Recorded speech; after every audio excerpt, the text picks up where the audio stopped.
नमस्कार दर्शक बंधु पाणीपाग अपडेट रे आपन को स्वागत। दर्शक बंधु आज वीडियो रे आमे आलोचना करबा आगामी 24 घंटा केमित रहबो राज्यर पाणीपाग देशर पाणीपाग केउ राज्य रहबो प्रबल वर्षा एवं केउ राज्य रहबो प्रबल शीत लघुचाप को नेकी कोन रहिछि बड़ खबर आसंतु आज वीडियो रे संपूर्ण आलोचना करबा।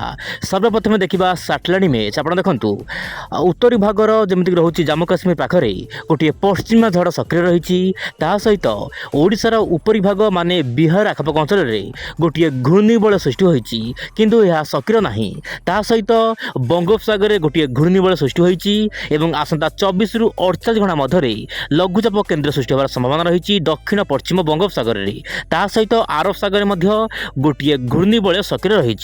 तेज दर्शक बंधु वर्तमान समय आप मोबाइल स्क्रीन देखिपे यही अपडेट हूँ दर्शक बंधु जॉइंट टाइफून JTWC माने जॉइंट टाइफून अपडेट अनुसार वर्तमान प्रशांत महासागर एवं आंटार्कटिका महासागर वर्तमान लगातार बात्या एवं टाइफून सृष्टि होउची जार प्रभाव बंगोपसागर उपरे पड़ी पारे।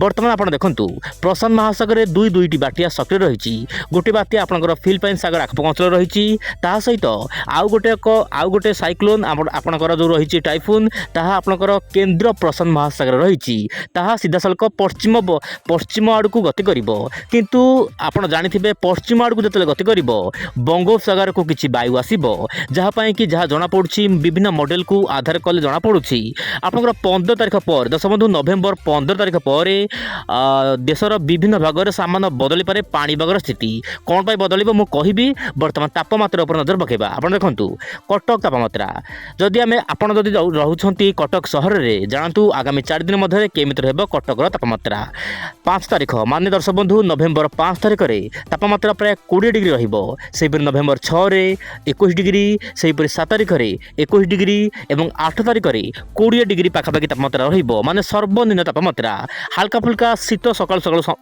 समय होबार आशंका रही सहित सामान्य कुहुड़ी मात्रा देखा मिल पारे कटक सहर में यही समय मध्य सर्वाधिक तापमात्रा 33 डिग्री पर्यंत जापे बोली जहाँ मॉडल बा आंचलिक पाणीपाग तरफ सूचना मिली। एवं आलोचना करबा भुवनेश्वर तापमात्रा आपड़ जब भुवनेश्वर सहर रोचे आप देखो तापमात्रा कौन रही भुवनेश्वर में भुवनेश्वर तापमात्रा दर्शक बंधु आगामी 4 दिन मध्य विशेषकर 5 नवेम्बर 6, 7, 8 तापमात्रा प्राय 20 डिग्री पाखापाखि रहिबो सर्वनिम्न तापमात्रा जो तापमात्रा कमिले साधारणतः शीत होता है वर्तमान आप देखो 20 डिग्री पाखापाखि रोची ता माने सकाल समय हाल्का फुल्का शीत रहिबो किंतु कौन बड़ धरण शीत हबार आशंका नहीं यही समय मध्य सहित सर्वाधिक तापमात्रा 33 डिग्री पर्यंत जापे दिन तापमात्रा से दिहिपर समय सामान्य गुळुगुळी आपको अनुभूत हम बा फिल आप करेंगे किंतु जहाँ भी होना कहीं भुवनेश्वर कटक में पाग मुख्यतः शुखिला रही आगामी 4 दिन मध्य बोली जहाँ आकलन कराଯାଉଛି। एवं आलोचना करबा वायुर चलन दर्शक बंधु आपड़ जानिथिबे बंगोपसागर वर्तमान गोटे घूर्णिबल सृष्टि हो सारी मॉडल मानकर आकलन को भित्ति कले जना पड़ुछि कि गोटे बंगोपसागर पश्चिम माने आपणकर जो रोचे श्रीलंका आखपाख अंचल में गोटे घूर्णिबल सृष्टि होती किंतु जहाँ जना पड़ुछि यही घूर्णिबल अधिक घनीभूत होबार संभावना कम रही। हाँ दर्शक बंधु यही घूर्णिबल लघुचाप रूप नबार संभावना रही किंतु मे भी यह सामान्य अवपात पर्यंत जापे माने दुर्बल अवपात पर्यंत किंतु यार प्रभाव में केवल आंध्र प्रदेश तमिलनाडु दक्षिण भारत में ही हल्का फुल्का वर्षा रही मात्रा ओडिशा आड़ को 8-9 तारिख आड़ को हल्का फुल्का वर्षा देखने मिल पारे किंतु कौन भारी वर्षा हबार आशंका नहीं। यही समय मध्य आप मोबाइल स्क्रीन देखु आपंकर उत्तर पूर्व दिगरू शुष्क वायु आसब ता सहित पश्चिम वायु सामान्य आसबार आशंका रही से दर्शक बंधु वर्षा हेबनी केवल सकाल समय जबरदस्त कुहुड़ी हबार आशंका रही माने दर्शक बंधु आपंकर सकाल 3टारू दिन 10टा पर्यंत केतक अंचल में प्रबल कुहुड़ी हेब विशेषकर आभ्यंतरीण और उपकूल ओडिशार केतक अंचल में मध्यमरू प्रबल कुहुड़ी हबार आशंका रही।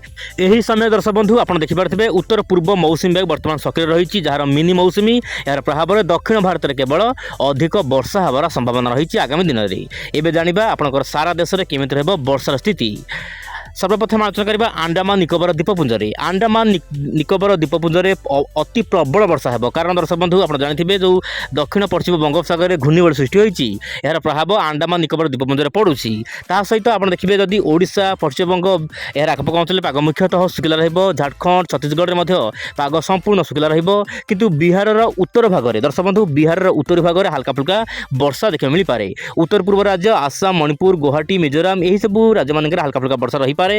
ତାହା ସହିତ କର୍ଣ୍ଣାଟକ, ଗୋଆ, କେରଳ ଏହି ସବୁ ରାଜ୍ୟମାନଙ୍କରେ ଅତି ପ୍ରବଳ ବର୍ଷା ହେବ। ଏହି ସମୟ ମଧ୍ୟରେ ମହାରାଷ୍ଟ୍ରର କେତେକ ଅଞ୍ଚଳ ମଧ୍ୟ ହାଲକା ଫୁଲକା ବର୍ଷା ରହିପାରେ।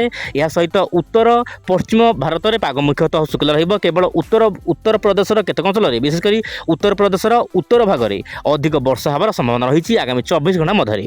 ଏବେ ଜାଣିବା ଭିଡ଼ିଓ ଶେଷ ବେଳକୁ ଜିଏଫ୍ଏସ୍ ମଡେଲର କ'ଣ ରହିଛି ପୂର୍ବାନୁମାନ ଆଗାମୀ 10 ଦିନ ମଧ୍ୟରେ। ଦର୍ଶକ ବନ୍ଧୁ, ଜିଏଫ୍ଏସ୍ ମଡେଲ ଆଗାମୀ 10 ଦିନ ମଧ୍ୟରେ କୌଣସି ଖାସ୍ ପୂର୍ବାନୁମାନ ଦେଇନାହିଁ। କେବଳ ବଙ୍ଗୋପସାଗରରେ ଘୂର୍ଣ୍ଣିବଳୟ ଲଘୁଚାପ ହେବ ଏବଂ ଏହାର ପ୍ରଭାବ ଆନ୍ଧ୍ରପ୍ରଦେଶ, ତାମିଲନାଡୁ, ତା ସହିତ ଆପଣଙ୍କର ରହୁଛି ତେଲେଙ୍ଗାନା, ତା ସହିତ କର୍ଣ୍ଣାଟକ, ମହାରାଷ୍ଟ୍ର, ଗୋଆ, କେରଳ ଏହିସବୁ ରାଜ୍ୟମାନଙ୍କରେ ସୀମିତ ରହିବ।